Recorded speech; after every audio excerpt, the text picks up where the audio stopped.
UPenn swimmer Leah Thomas becoming the first ever transgender athlete to win a Division I national championship.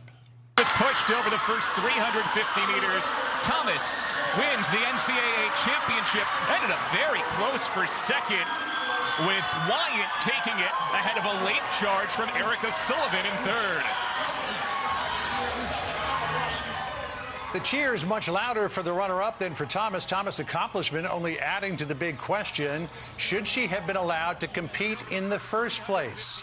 Let's bring in with us now Caitlyn Jenner, who's got a lot to say on this. Caitlyn, it's great to have you here. Let me just set this up by saying that Leah Thomas destroyed the field in the 500-yard freestyle. She was 1.75 seconds faster than the runner-up, but she was 9 seconds slower than the record set by Katie Ledecky back in 2017. So she was faster than all the women in the pool last night, but she's not the fastest woman ever. So how do we put this all into perspective?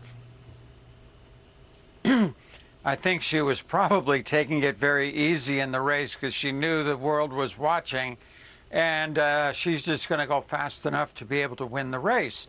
Now, I've said from the beginning, I have no problem with Leah Thomas. Leah Thomas has followed the rules, and she's able to swim because of that. My problem that I have here is with the NCAA, really going all the way up to the Olympic Committee, other organizations that have allowed this to happen. She's playing within the rules. What I've said from the beginning is the rules aren't tough enough.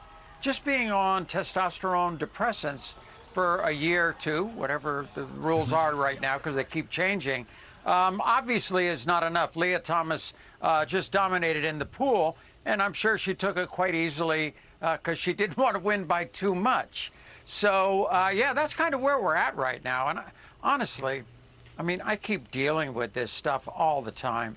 Yeah. I get so criticized. We were talking earlier, just the other day, you know, sometimes you got to stand up. You got to keep your sense of humor.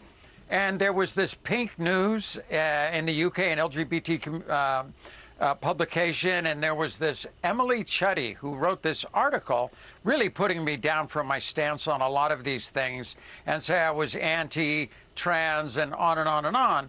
So, you know, I put out a tweet that said, well, at least I had the balls to stand up for women and girls in sports. Well, that goes viral, and it's been kind of all over. But I am getting so tired of this woke world. I've done so much for the trans community, bringing this issue forward, put millions of dollars through my foundation into groups, and worked so hard to do it. I don't think anybody deserves that. But, you know, that's the bigger story is the woke world is out there, and we're fighting it. And people have to stand up. So are they coming after you because you don't have the opinion on this that feeds their narrative that they expect you to have on this issue? Yeah, I don't know. You know, this issue's been up a lot. To be honest with you, right now, I'm kind of getting tired of talking about it. I mean, I was just watching your piece beforehand. I mean, people are dying over in Ukraine. We have a war going on. We have all these issues going on. The trans athlete is such a small part of athletics. There's just very few of them that they're getting all this attention. Honestly, I would love to talk to Leah Thomas. I would love to sit down for an hour and discuss this issue with her. I don't think she's done anything wrong. She's played within the rules, but I want to know what her motivation is, if she feels good about this. Well, let's hear from her. What's going on in her head? This is Leah Thomas after she won the championship. If we could just play it out so we can hear how people... I didn't have a whole lot of expectations for this meet. I was just happy to be here trying to race and compete as best as I could. You've undoubtedly been under the spotlight over the past few months. How have you been dealing with that and reasoning with everything? I try to ignore it as much as I can. I try to focus on my swimming, what I need to do to get ready for my races, and just try to block out everything else.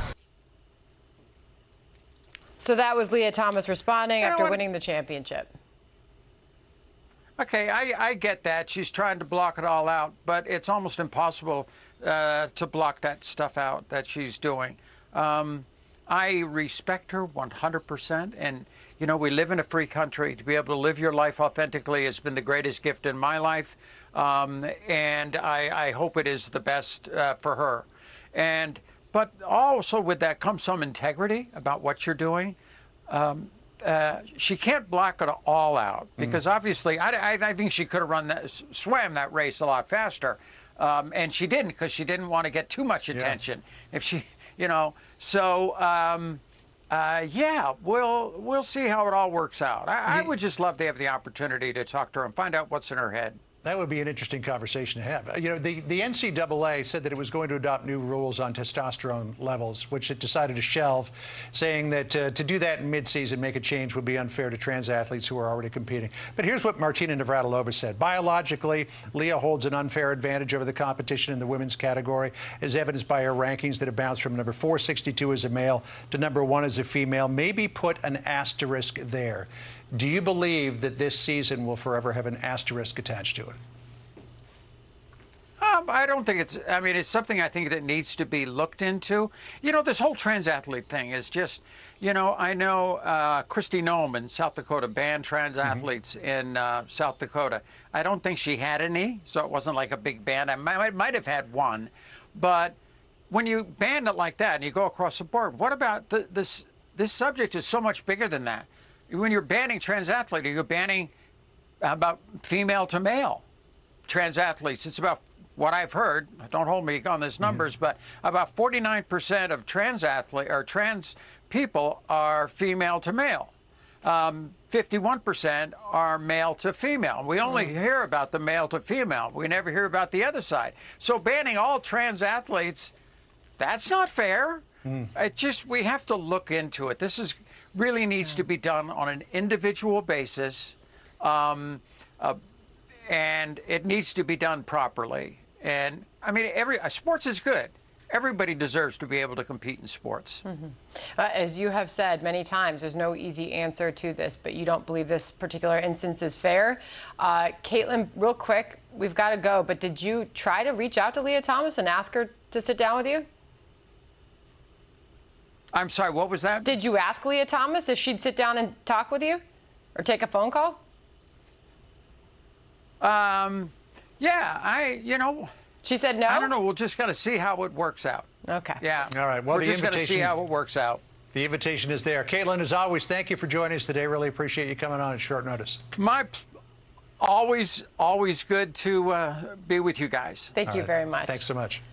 All right. And by the way, we've very interesting. Good to get her response to that. And the controversy is only going to continue to brew because there's 2 more races that she is competing in, the 100 and 200 yard events. Could get a couple more championships there. Interesting what Caitlyn said, that she thinks that Leah Thomas was holding back. That was interesting. Hey, Sean Hannity here. Hey, click here to subscribe to Fox News YouTube page and catch our hottest interviews and most compelling analysis. You will not get it anywhere else.